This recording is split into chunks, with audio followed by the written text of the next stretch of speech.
Helen Gibson from Agencia. Thank you so much for your time today.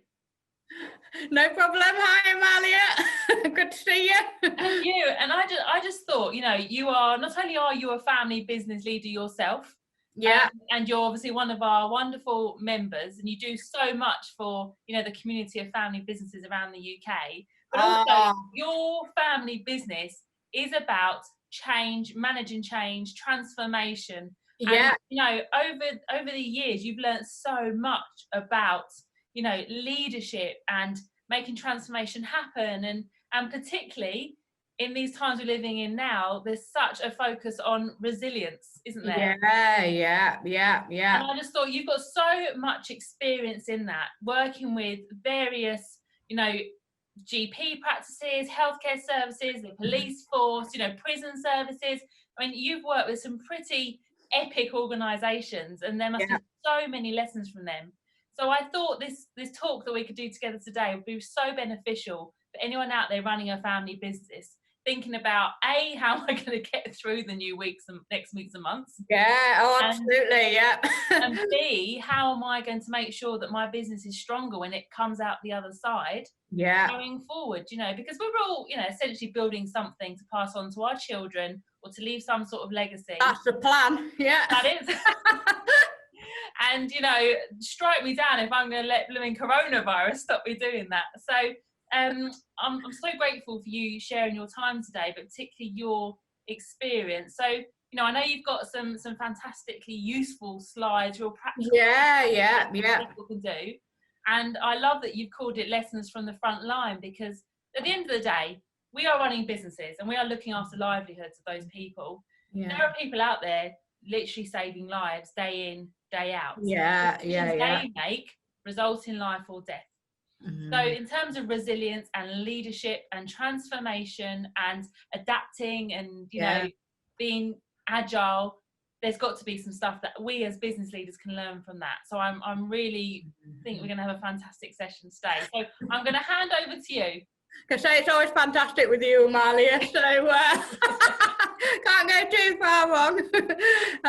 But yeah, thanks very much. Yeah, okay, so thanks very much. And to those of you that are joining us in terms of tuning in today, as Amalia said, this is really trying to kind of pick out some of the things particularly that I've observed and learned from working with some of those organisations that are on the front line. And when I say on the front line, that is literally on the front line in terms of healthcare staff, police forces, those that really are out there, as we said, saving lives and all of that. But actually there's a huge amount in terms of us as businesses, because in some ways we're also on the front line, and yes, it's a very different front line, but nonetheless it is a front line in terms of our own livelihoods and of course all of the people that we're employing, and all of the services that we as businesses are delivering, whatever they might be. People are relying on us to deliver and do the very, very best that we can. And so I think, as we say, in the times that we're in at the moment, there's perhaps some space to kind of just think, well, actually, what is it that we can glean from some of those scenarios where people really are saving lives or really on the front line. So that's sort of some of the inspiration for what I wanted to share today. And I'm going to touch on a number of topics which will include resilience, will include managing change, will include actually how to lead and develop our leadership skills in what are times of great uncertainty, really, and uncharted waters for many of us. And what can we actually take from that? So I hope this is helpful, and I'm sure Amalia will chip in and put me right if not, or we need to move on, or there are questions or other things. So please do jump in, Amalia. But just in terms of a bit of an introduction, I'm coming to you from Hull, from East Yorkshire.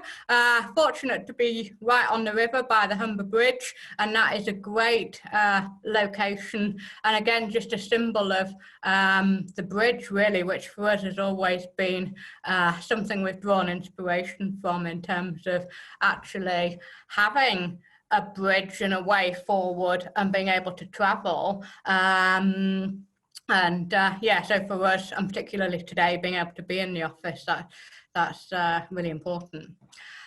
Just as I say, in terms of introduction, we are also an export champion. So a lot of the work that we're delivering is in countries all over the world. So it's not just the UK frontline, but dare I say it, the global frontline. And just a couple of statistics, again, only really to give a sense of where we're coming from, and therefore the credibility in terms of some of the expertise and tips and things that I'll share with you. So a number of years in business, second generation family firm. We've delivered over 450 different contracts in quite a wide range of countries, 20 at the moment, but huge rates of client satisfaction, so high levels of repeat business and people coming back time and time again, so we must be doing something right. And again, just a small flavour of the sorts of clients that we're working with.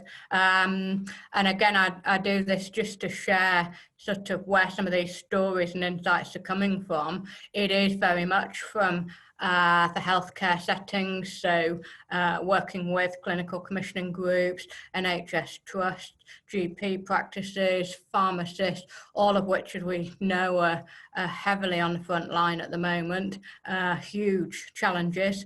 But then also a lot of our work, as I say, is with those that are in law enforcement, security, justice, so working with government departments, working with the EU, other foreign governments, and again, they're dealing with all sorts of things, from actually how to continue to run what are essential services, if it's running courts, for example, how to actually keep those going in a situation where we've got a pandemic, through to things like corruption, which will increase again in times of economic crisis that we're seeing at the moment. So again, just a bit of a flavour in terms of the nature of some of the work that we're doing.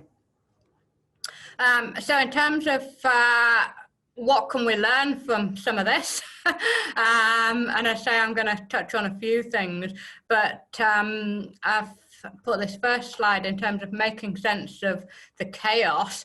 And obviously we are into, well, in the UK, we're into wave 2, and for some other countries as well.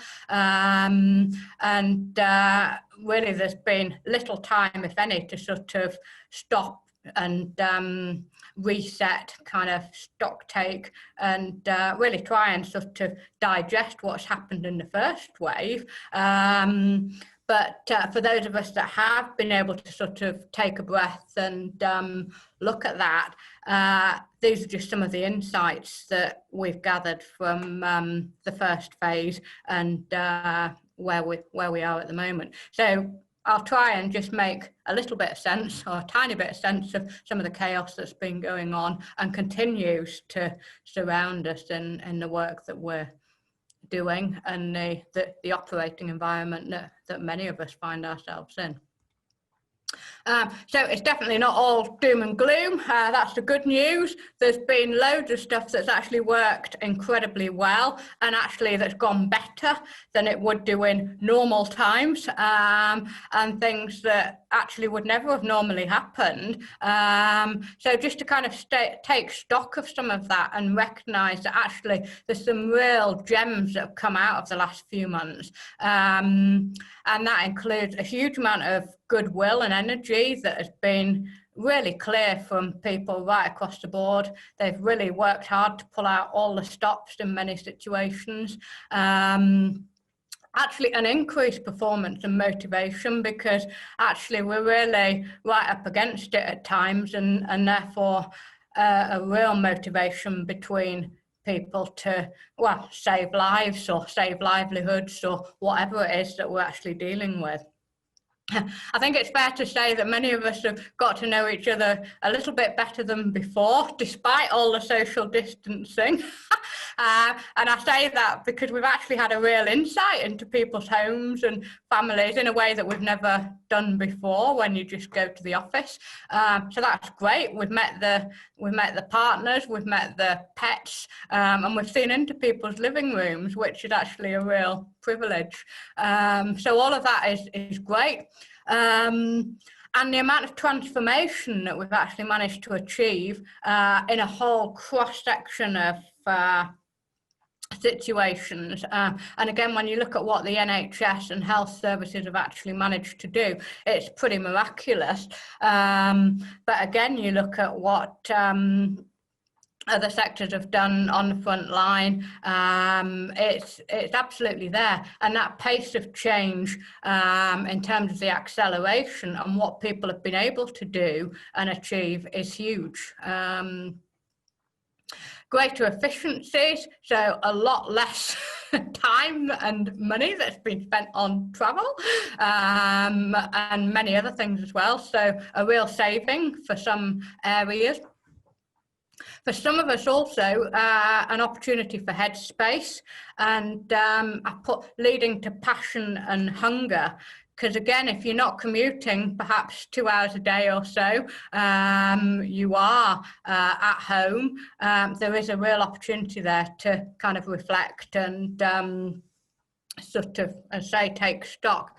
And then coming back from people, we've found that does lead to a real passion and hunger in many cases, and a fight for survival, and not just survival, but actually wanting to do our very, very best in the situations that we're in. So all of that is great. And recognising an unmooring of geography. So we're no longer rooted to local people, local suppliers. Actually, at the touch of a button, you can get in people from all around the world. And that is really quite special and quite exciting. And finally, I think creative thinking. Yeah, it's not always easy to be creative if you're working on your own or you're working at home. But actually, there are huge examples and many examples where people have been really, really creative in terms of what they're doing. So loads that has worked well, but of course a number of things that are perhaps not working so well and real challenges for us. So people are obviously reducing their discretionary spend. Many of us across the board are missing out on social contact, the sort of chemistry of actually being with people. Much as it's great with stuff online, it's not the same as actually being together. I think many people have said to us, the things that I've been hearing, it's more difficult to start new business and new relationships. I think I think all of us, or many of us, are doing well at sort of keeping things going where things have already been established and really maximising that. I think it's much harder to start things from scratch, both with people and new business ideas in this current environment. So that's tough. I think the handling of the COVID response, many would say, could have been better. And at times, it really does feel like Groundhog Day. I'm sure I'm not the only one. I know I'm not the only one that feels like that in terms of feeling zoomed out and teamed out, and as if there's not much between to sort of differentiate those days. So that's not so good. And I think, as always, areas and things that can be improved, and especially certainly as we're in the UK facing the second wave and well, not just facing it, going into it, there are things that we can do to try and improve. So obviously the digital side, no surprises there, but what can we do to really maximise things like our websites, our online presence, social media, so valuable in terms of that engagement, staying in touch with people.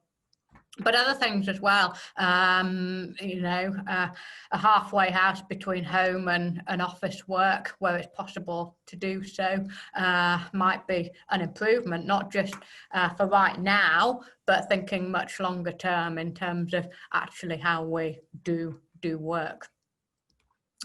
So moving on from that, the next thing I wanted to again just touch on briefly is transitioning to this new normal. And in some ways I don't like the phrase, but everybody uses it. But perhaps more importantly, how can we try and be as far as possible corona proof and recession proof? Certainly as businesses,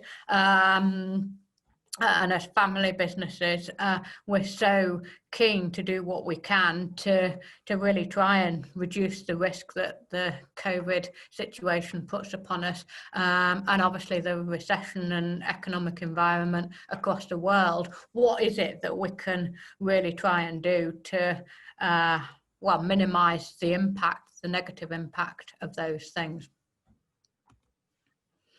And just a bit of a sort of graphic here in terms of how we might frame our thinking. And this, of course, is ongoing. It's a different scenario for each business, each organisation and each team in terms of what our new normal looks like and sort of what we can learn from the pandemic. And there's so much that is focused on the negative and the sort of challenges and the trauma, not only from a sort of health point of view, but a trauma from the sort of economic shock that we might be facing in businesses, but also the sort of wider global situation and the sort of anxiety that goes around that. So again, if there's any opportunity to just take a breath and actually look at what have we been able to start throughout this pandemic that is useful? What have we stopped? What can we experiment with? And there's a huge amount of experimentation going on at the moment, and some real creativity and adaptation, as we've said. And then thinking ahead, what might we be able to restart in the future? So all of those sorts of things, but thinking to this emerging and new world, what is it that we're going to leave behind? What is it we want to take with us? And how can that help us to actually move forward? And I promised a couple of sort of practical things, which again, it's very easy to sort of talk theoretically, and but certainly from my point of view as a business owner and a business leader, but also from many others that I'm talking to across the board, there are real needs to be incredibly practical and action orientated and really be proactive. So these next few things are just a few things which I think could be useful for people in the current situation. Number one is that we do have to adjust in order to be relevant to future needs. We have to be able to deliver without an office and without face-to-face contact. And for the foreseeable future, the face-to-face contact is obviously the exception rather than the norm. So we have to be able to adapt to that and continue to be relevant and workable and feasible if we're going to win through.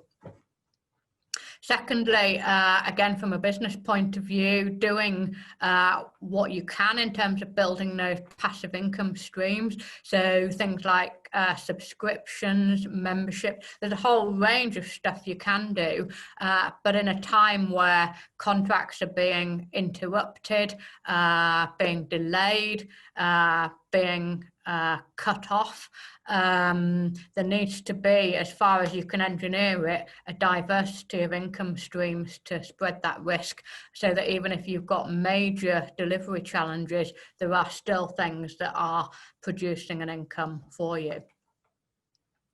Number 3, the wonderful webinars. Obviously, loads of us are doing those, but it is a great way and not to be underestimated in terms of being able to get out there and take products to wider audiences. But again, just thinking more generally and going back to the front line, ways of communicating with people. In some ways, communication is more important than ever. And yet some of the typical things we would normally rely on, the networking groups, the having a coffee, all of those sorts of things, the conferences, just aren't available to us in the same way. So things like webinars are really super for that sort of thing.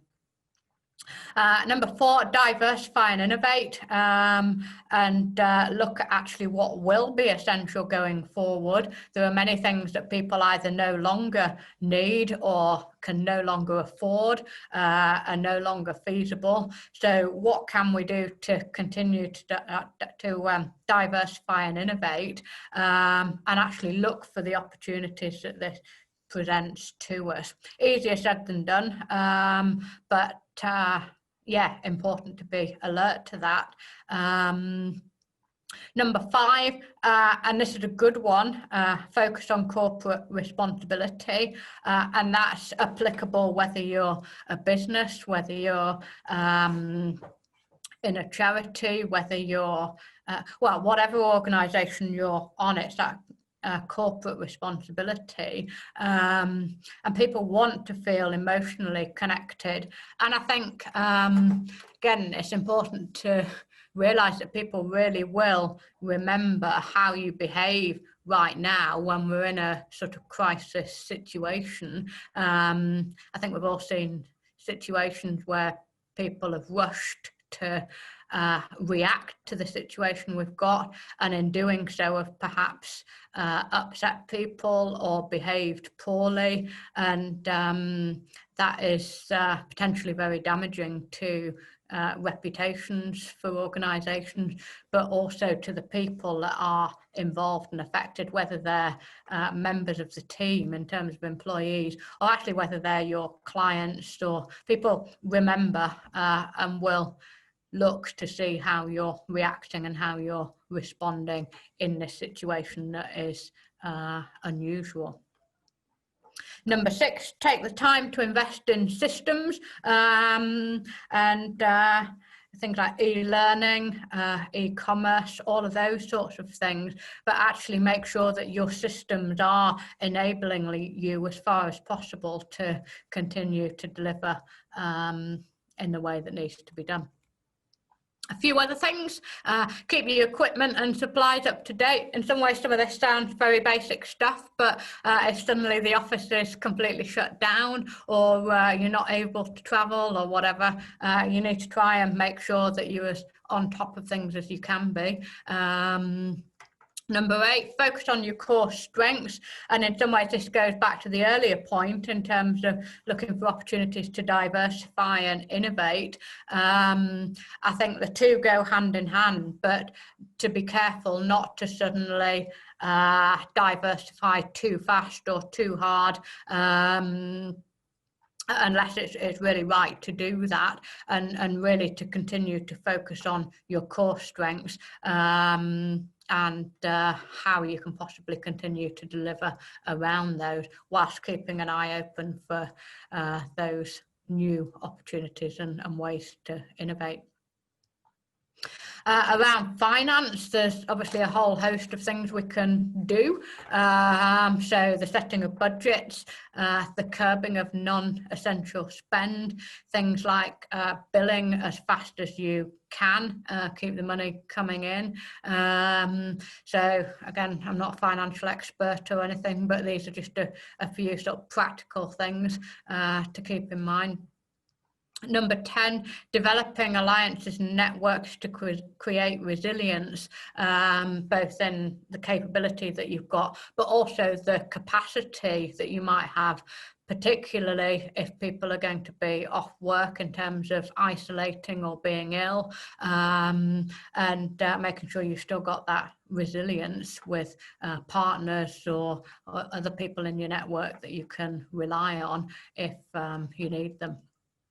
Number 11, I would say double down on marketing. And I know there are different views on this, and many have cut back on marketing, and each to their own. But certainly from the examples that we've seen, those that are able to continue to be visible in a positive and appropriate way, that is reassuring to clients, it's reassuring to other stakeholders, and it's important to continue to have that voice and presence as far as you're able to do it.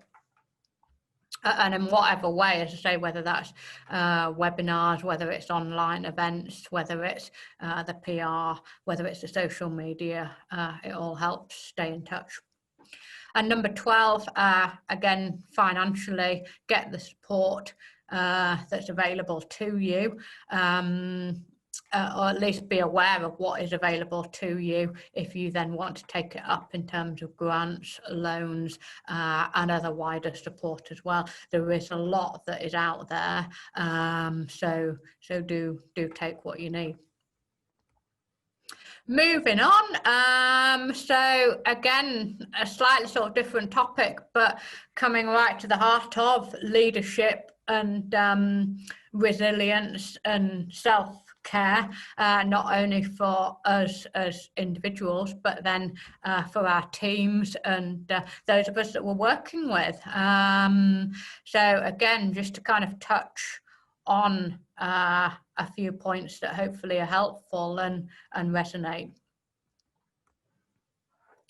And I've got a bit of a diagram here, which again, hopefully just helps in terms of thinking through some of these things, and a bit of a structure for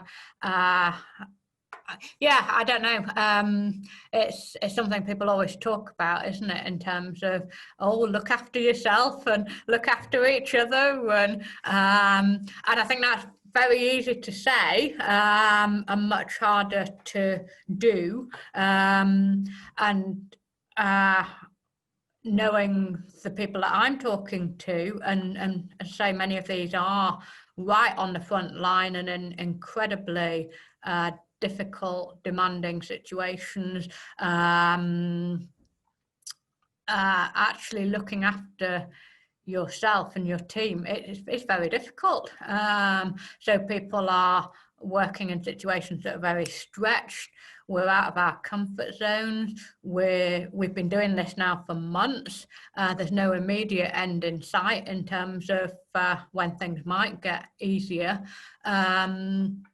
And as I said earlier on, some of our usual coping mechanisms that help us to be resilient and look after ourselves as leaders and teams just simply aren't available to us anymore. So that seeing people in the office, or they're going out for drinks, or whatever it might be, it's just not there in the same way that it might have been a few months ago.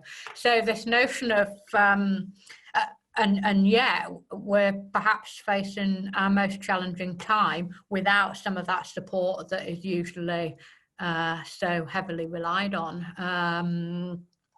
So yeah, I say that by way of background, and this diagram is just a bit of a way of sort of thinking things through. So in terms of our support networks, actually who is available to you in your bubble, or your group of 6 or whatever, actually where are you going to get that support from, whether it's family, whether it's team members, whether it's external support. Thinking about what you can actually share, both from a professional point of view, but also from a personal point of view. not always easy to work that out, but thinking that through. Then looking at what actually are your needs from an individual point of view, and what needs do you have, and they may well be changing needs. And then being aware of some of the warning signs, both for yourself as an individual in terms of our own behaviour. I guess we all know what triggers our buttons, but also for team members as well, and clients and partners and all of those huge numbers of people that we're working with in this way, trying to keep an eye out for when things are breaking down, or when they're strained, or when they're at risk in terms of the team actually just isn't there, or it's not functioning, or for whatever reason.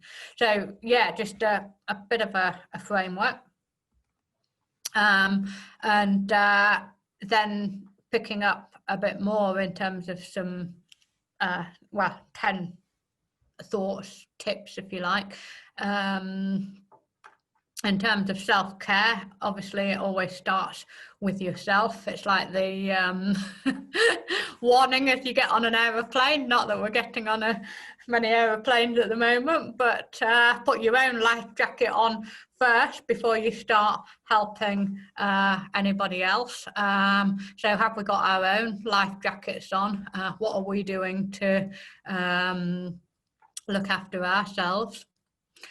Who's in our support network from a personal, professional and emotional point of view, and not just identifying those, but using them, and preferably using them before you get to a point of being desperate and sort of really struggling.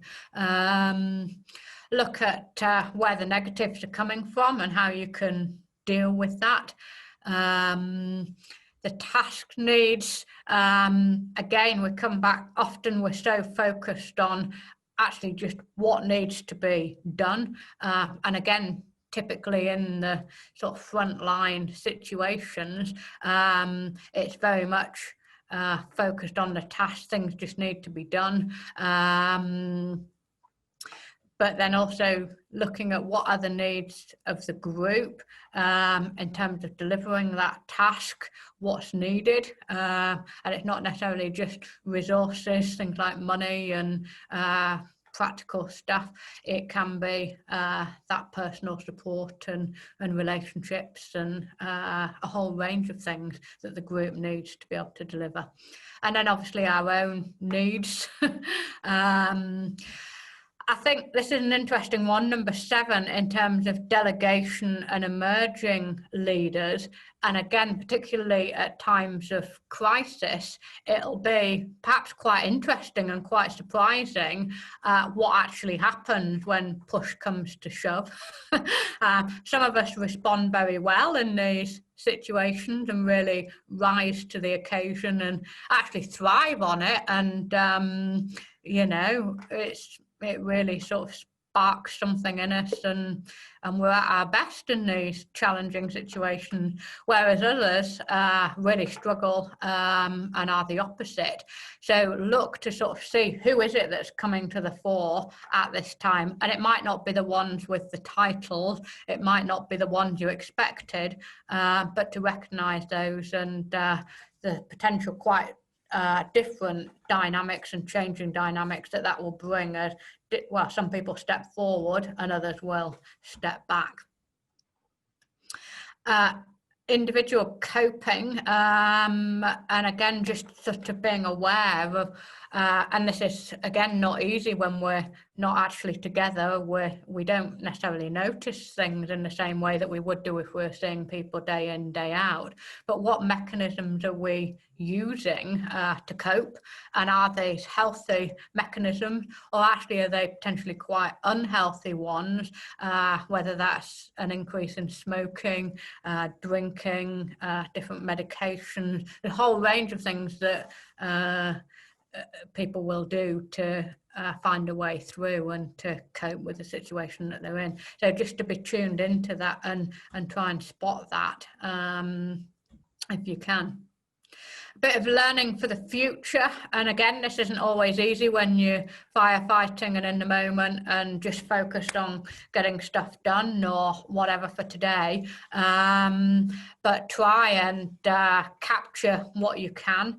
And there may be, as I say, some real gems and fantastic things that pop out of this situation that can be used not just today and tomorrow, but potentially for the next 10 years or so. This sort of trauma, if you like, could actually be a platform for something pretty great in the future. So be ready to sort of spot that and capture it and use it if that emerges. And then consequences, number 10, the last one, at an individual level. The consequences of this sort of experience can impact on people for a long time, for years. You know, if we're in the position where actually people are ill or people do die, or if we're in a position where we're having to make people redundant, or or we're one of those people that are losing our job, or we're losing our family, or these are profound things that will have a major impact on people. And of course, well, I say there's no easy answer and no easy solutions with some of these things that we're having to deal with, but just to try and be aware and where you've got the capacity and influence to be able to manage that as well as you can. I was going to say as gently as you can. That's not necessarily the right word, but just be aware that those decisions could be life-changing for the people upon which it impacts. And at its most extreme, and again, this is partly in terms of looking at the health side of things, and some of the people, again, as I say, that we're working with in hospitals and GP practices, and it's it's traumatic in terms of a whole range of things, but particularly in some ways that survivor's guilt. And again, that happens in a whole range of scenarios. Again, from our work, whether that's in a sort of conflict situation where there's been war, or there's been war crimes, or but also, as I say, in the situation right now that we've got in terms of a pandemic and a health situation, in terms of that survivor's guilt. And there are many people that are struggling to sleep at the moment. And I won't go through all of these symptoms, but social isolation obviously is huge at the moment. Feelings of helplessness, disconnection, probably pick up on people being more irritable and less tolerant perhaps than normal. So all these sorts of things can potentially be symptoms of this survivor's guilt. So again, just to be aware of what might be going on for people in their personal lives, or in some of the professional work situations that we're dealing with. I say both from a health point of view, but from a sort of judicial point of view as well. But there are some things that can be done in terms of coping. Those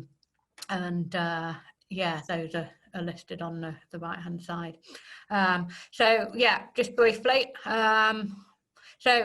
And we're coming towards the end now, but as leaders, in terms of the uncertain situation that we're navigating through, just a few top tips that might help. And number one, I think really important, actually, the fundamentals of leadership still apply to these uncertain times and to these crisis situations. I think it's easy to sort of think, oh, we need to do things differently, or we need a crisis manager, or we need a resilience manager, or whatever it might be. But actually remember that the fundamentals of leadership still apply. And therefore, number two, we already have huge experience of leading through uncertainty, perhaps not leading through a COVID-19 pandemic, but we have led through all sorts of other different things between us, and you know, there's been great uncertainty before, so this is nothing new in that sense, and sort of let's remind ourselves of that. Something also that's helpful is to work out what you know, but also what you don't know in these sorts of situations. And that's particularly important for your teams and those that you're working with. And to be quite honest where you can be and say, actually, we don't know what the right thing is to do on this. We don't know what's going to happen. We actually don't know what to do. So that's important, and accept, of course, that we'll never know everything. So even those of us that are perhaps experienced at leading through uncertainty still won't know everything, and be aware of that and accept it. Number 5, I like, find your anchors, because when things are uncertain and changing and moving pretty rapidly in some ways, you need to know what the anchors are for your organisation and your setup, and what is it that's going to actually keep you rooted, and so you're not floating off and getting lost, if you can come back to those anchors. Number 6, be there for your team when they need you. And again, that's easier said than done when we're not actually together. Yeah, but let's do what we can to be available. Share information, as I said, including what you don't know, because often it's better to know something than know nothing. Otherwise, there's a tendency to start getting paranoid, and yeah, that can be really hard for people. So share as much as you can, even if it's not very much. Be positive, but be realistic. And again, it's a tricky balance to get the right setup there, but it is right to continue to be positive, but also to be very real and not rose-tinted in terms of what we're dealing with. Look after ourselves and our own morale, keep that topped up, because it's likely to be many things draining that or potentially draining that up. So keep topping yourself up so that you can top others up. And learn the lessons and plan for the future where it's possible to do so, because there is a huge amount that we can learn from what we're going through at the moment, and some of that will be incredibly useful as we move on. So finally, again, I said at the beginning, most of our work is around transformation. Oh, sorry, I'll turn off the phone. And actually managing change and building resilience for different organisations. So let's have a bit of a look at what that journey might look like, and what we can be looking out for. So very simplistically, and this is theoretical, but there are a number of phases to change, and that will start from denial. And again, it's quite interesting if you think of the pandemic situation and perhaps how we first approached that, with it coming over the horizon earlier in the year. So, yeah, typically, first of all, people will be in denial of what's actually changing. Then there might be some resistance to what is changing. Moving further on, people will begin to typically accept that change is happening. They might not like it or understand it, but there is some acceptance that change is there. And then starting to move up, beginning to explore what that change actually might mean for them, and where there might be some opportunities for them, what it's going to look like. So that exploration of the change over time, moving right up to commitment to the change that is happening. So that's just very, very simple. It doesn't always happen like that, but typically that is the journey that most of us will go through with most changes, whether it's something sort of personal, or whether it's something business-wise, or whatever sort of change it is. It typically goes in that fashion. So, assuming we have the luxury of planning for change, which of course isn't always the case, and certainly isn't really the case with COVID-19, albeit we do have the chance to plan for change a bit at this point in time with the second wave and looking ahead. But ideally, where we're in a position to actually plan change, or at least have some influence, these are the sorts of building blocks that we're looking for. So ideally, we've got a vision for the change. Why are we changing, and what are we trying to achieve? What's the purpose of this change? We also need some skills to be able to manage the change. It doesn't just happen. We need some incentives to change. We ideally need a few of the right resources to be able to implement change, and we need a plan. So if you've got all of those, then you're likely to be in a position where you can not only implement the change, but implement it in a way which works and is sustainable. But as you see in a bit of a sort of Blue Peter style coloured graphic, if you're missing any of those building blocks, then potentially there are a number of things that you'll come up against. So thinking at the moment, you know, there might actually not be any incentives to change, and therefore people encountering a huge amount of resistance with some of the things that are going on. If we haven't actually got the resources that we need to be able to make the changes that need to be made, then again, likely to lead to real frustration with people.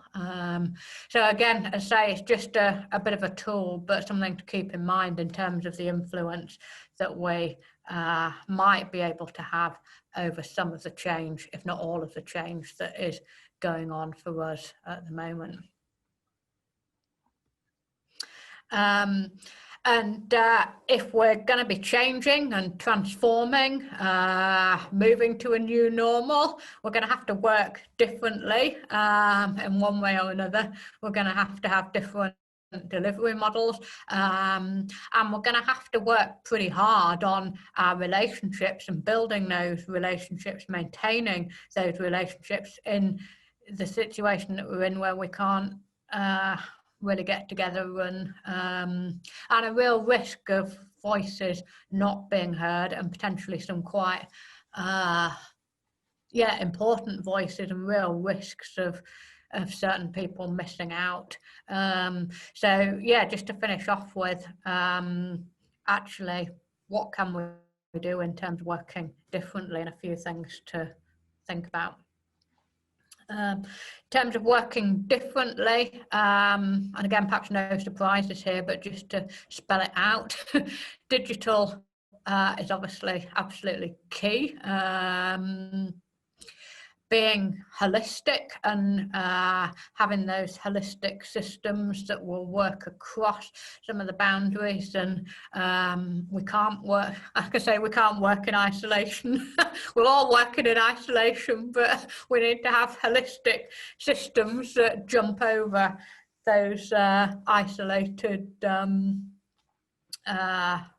strands that we're all operating in. I've seen this, and I think people will recognise it, very much moving from a sort of compliance-based approach to a results-based model in terms of delivering. It's incredibly important at the moment that we actually get results, get the right results. Not to say at any cost, but very much focused on getting the results that are needed. Adaptations and redundancies. Supply chains may now be redundant or partially redundant or need to be adapted. Of course, people, different systems, communications. So really looking at actually how do we need to adapt those sorts of things, or actually do we need them at all? Governance, and again thinking about some of the arenas that we're operating in, it needs to be absolutely there and robust, but it also needs to be adaptable and flexible, so that people can respond quickly and differently, but also safely. In terms of working differently, we've touched on this in terms of the global kind of unmooring of talent and being able to bring people together. I think we've got that at one extreme, but on the other extreme, we've also got a huge rise in localism.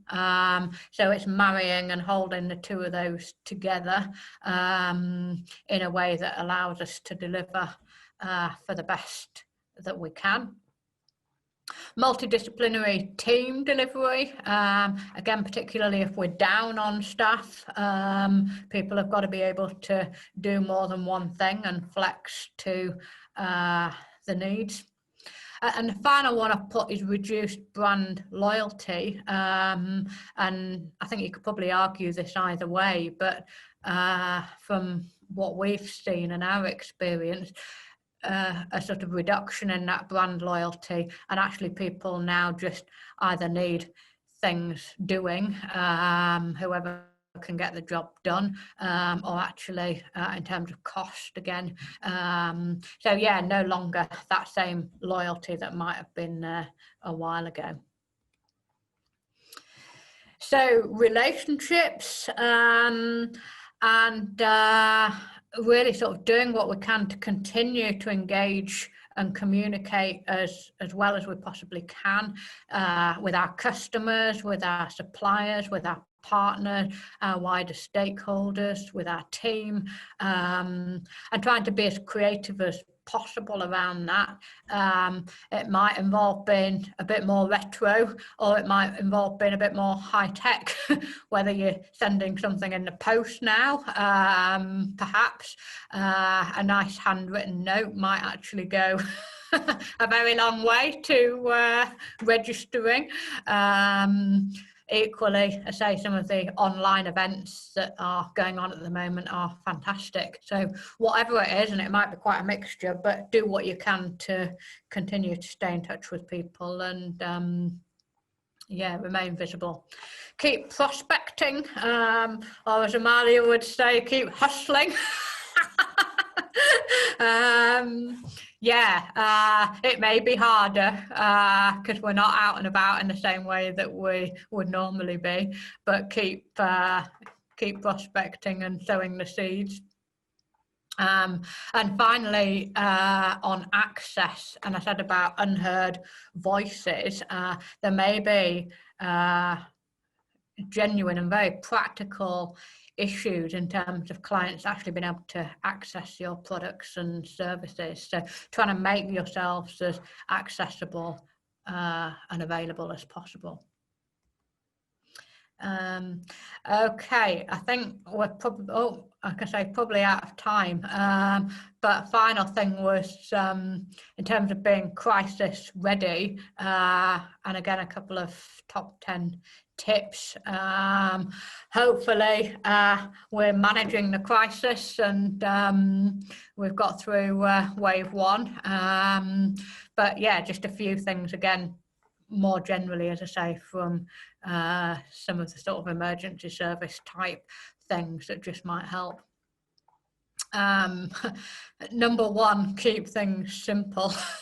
And again, nothing fancy about that, but it's so easy at the moment to be blindsided and overwhelmed and just, yeah, not enough hours in the day, so complicated. And that's many of us. So let's do what we can to keep things really, really simple.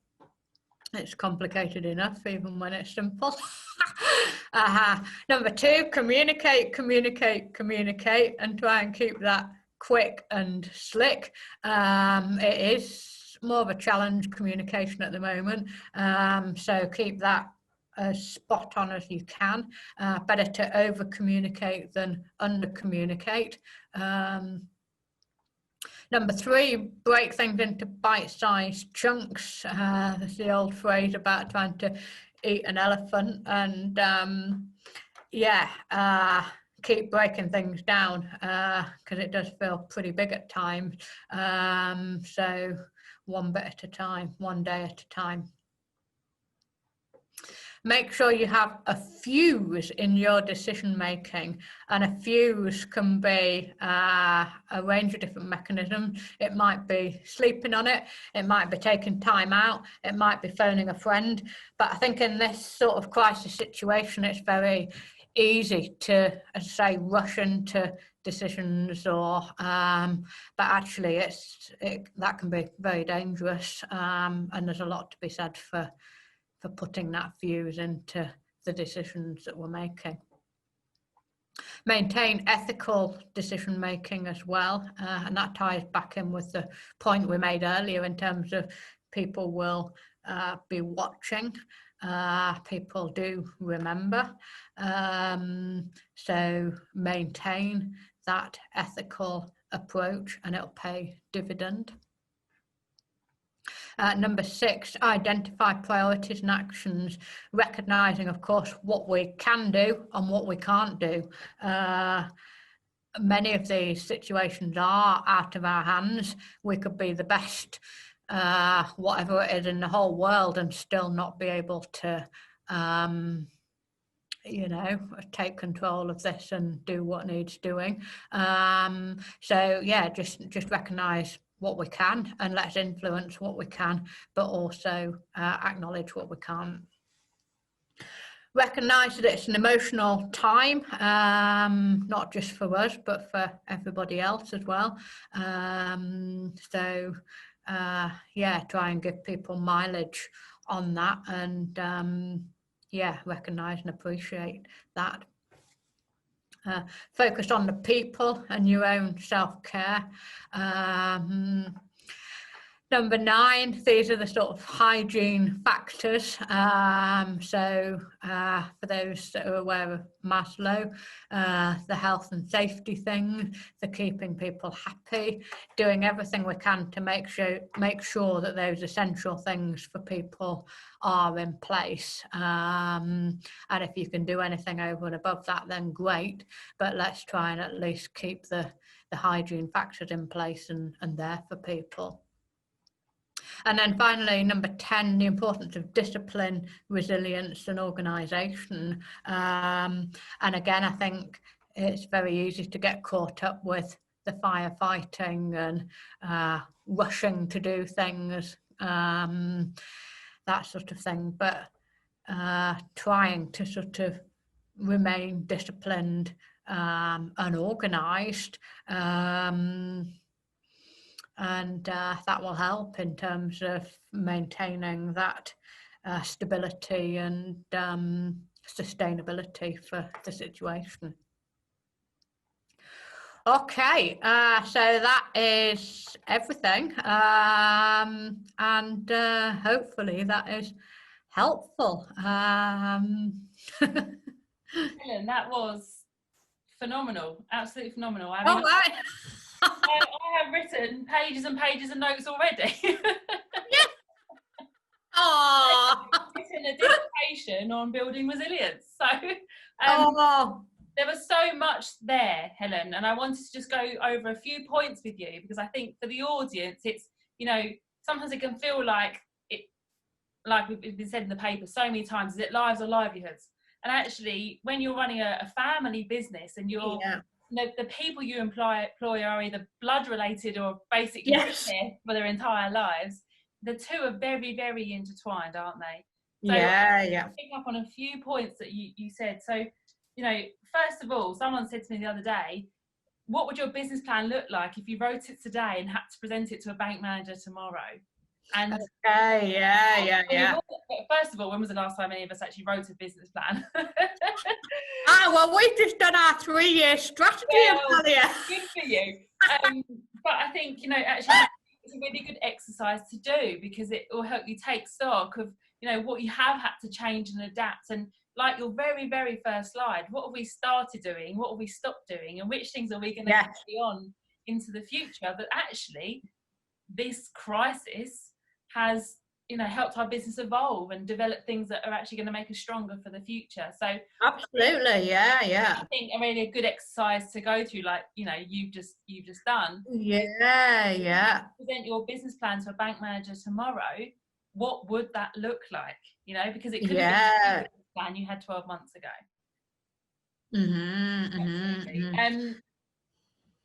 Back as well in the early part of your presentation, don't underestimate your transformation already and the pace of that change, because what so many businesses will have achieved in the last 6 months would have been beyond their wildest dreams to have done it in such a short space of time. And I mean, I've got members who run, you know, huge food halls or restaurants or hotels, and the thought of suddenly becoming home delivery or takeaway or completely change their business model. Something you thought, okay, well, let's work towards that in 3 years' time. Yes. So I'd say step back for a second and appreciate the pace of that transformation that you've had to make already.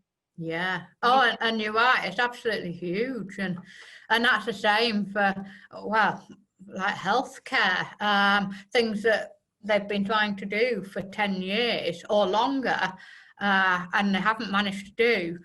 But put in this situation, they've done it in days or weeks, and that's amazing. Absolutely.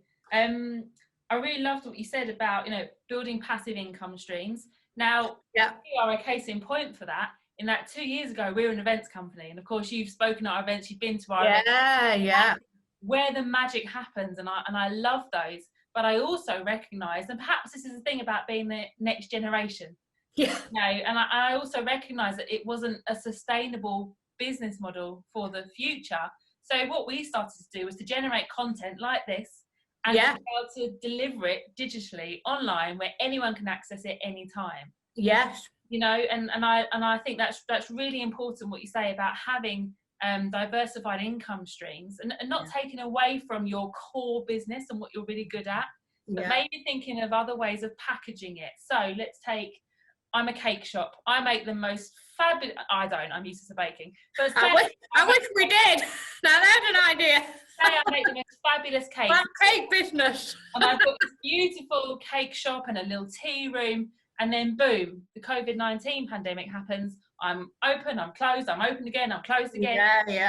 What if you could teach that online and sell it as a digital course?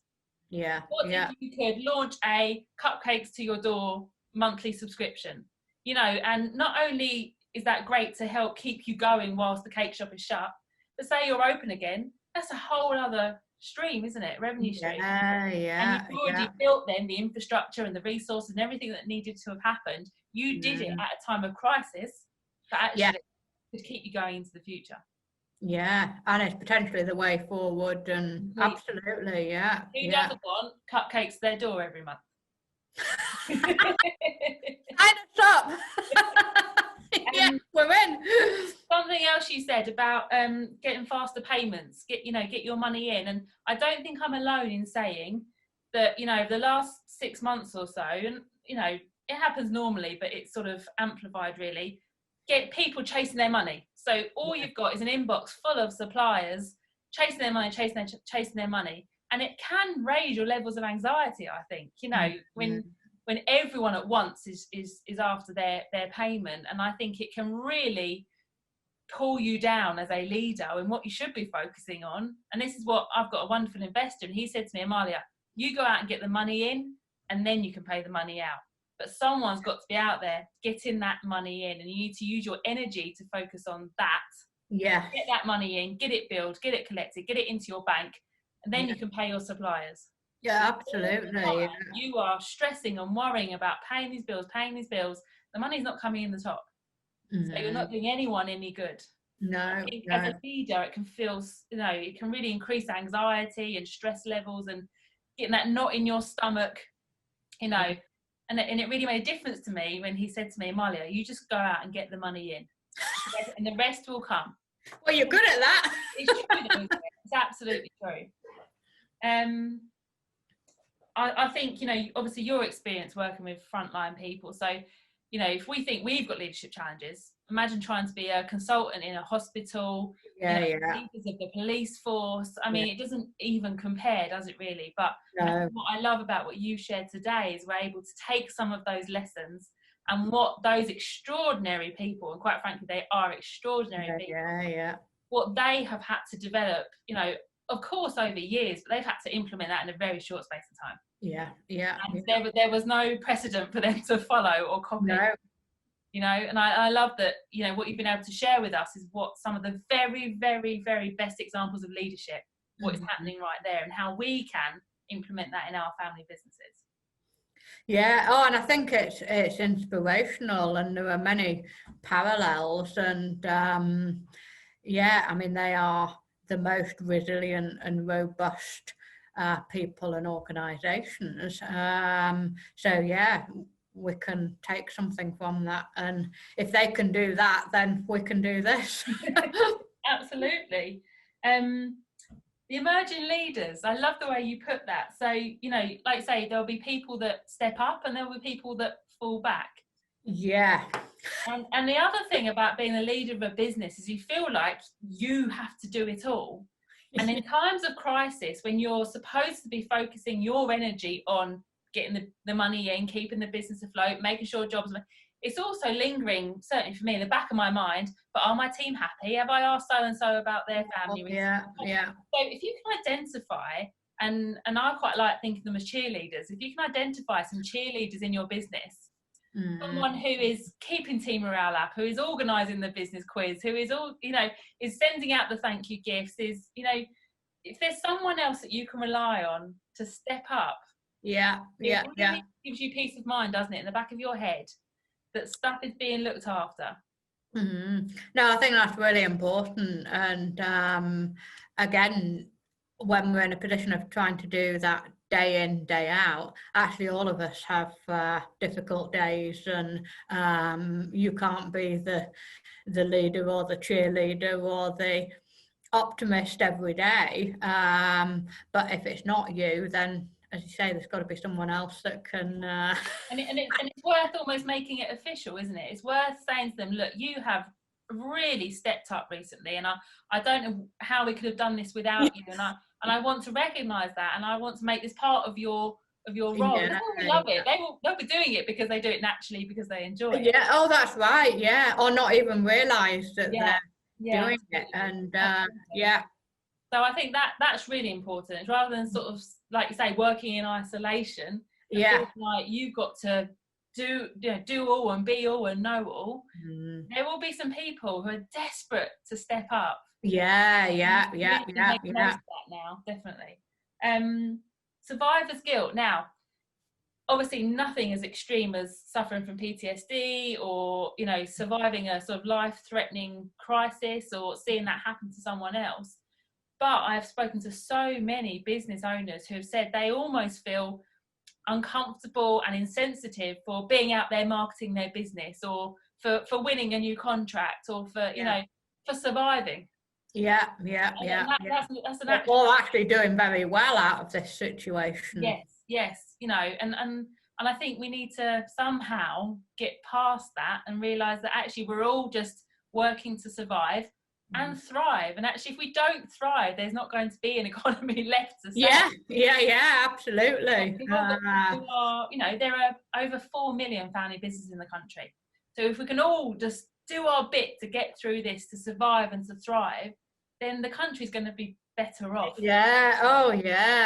And you're right, we do need those good news stories and those inspirational stories, and so important. Really important. But I can't tell you, countless number of people say to me, I feel like I'm being insensitive or inappropriate, or no, appreciate that. I think it's important for people out there to know that that's ridiculous. You don't need to be, you know, you should say we all need a good news story. And you know, I read an article yesterday about the rise of eBay millionaires. You know, these couples at home just starting something from their spare room because they've had to, because they're homeschooling, or they've got a grandparent living with them, and you know, so they've just done, and actually they've done really, really well. Isn't that phenomenal? Oh, it is, and we really need that. And as you say, absolutely, and the last thing, and I think, you know, family businesses are so good at this, but that sort of giving back, corporate responsibility, whatever you want to call it, charity, philanthropy, whatever it is, and whatever scale it is on, just doing something for someone who is worse off than you, and there will always be someone worse off than you, won't there? Not only, you know, are you helping them, but selfishly, you can boost some team morale.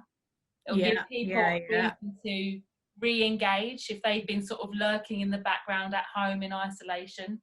It can present new opportunities for the business. You never know. You never know who you might meet, come across, be able to help, build new relationships with. Opened your eyes, you know. So I don't think it matters on what level, what scale, how much money or time or whatever it is that you're giving. It's the principle. It is so important, isn't it? And to have, not just to be a, you know, an off the cuff thing, but to have a strategy for it that everyone can get on board with. Oh no, I think it's really important, and makes a huge difference. Absolutely. So, well, Helen, I just found that so fascinating, practical, useful. So thank you so much for sharing that. And no, well, thank you, and glad it's been helpful. And I think what you're doing for the customers that you work with around the world is absolutely phenomenal. So, you know, family businesses out and what you're doing for family businesses is phenomenal. Thank you, Helen. But if there are family businesses out there who are going through this process of change, a lot of that might come with, you know, having to restructure, having to make some redundancies, having to write a different business plan, whatever it is. They should give you a call, shouldn't they? Just because you've seen you can help with that process. I'm very happy to help, obviously, and at the end of the phone, and feel free to share the slides or whatever. Great. Well, Helen, thank you so much for your time. Thank you as well. I'll see you soon.